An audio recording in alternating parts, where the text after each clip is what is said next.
বিসমিল্লাহির রহমানির রহিম। আসসালামু আলাইকুম।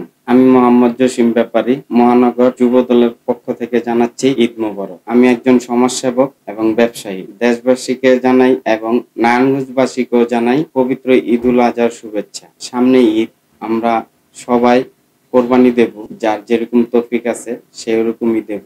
যার নেই সে মনের বিভেদ সবকিছু ভেঙে আমরা সবাই সবার সাথে কাঁধ মিলিয়ে চলবো। যে কোরবানির পরে আমরা যে বর্জ্যগুলো আছে এগুলো নির্দিষ্ট স্থানে ফেলব এবং সিটি কর্পোরেশনের যে নিয়ম নীতি আছে এগুলো আমরা মেনে চলবো। আমাদের দেশনেত্রী বেগম খালেদা জিয়া, তার জন্য দোয়া করবেন। আরাফাত রহমান কুকু, যার কথা না বললেই না, তিনি আমাদের জন্য অনেক ত্যাগ স্বীকার করেছেন, তার জন্য সবাই দোয়া করবেন। এবং তারেক রহমান সাহেব এবং আমাদের শহীদ রাষ্ট্রপতি জিয়াউর রহমান বীর উত্তম, তার জন্য সবাই দোয়া করবেন, তাকে যেন আল্লাহ তাআলা বেহেশত নসিব করেন। ঈদের পরে যার যার কর্মস্থলে যোগদান করতে পারেন। সবার জন্য দোয়া রইল। ঈদ মোবারক।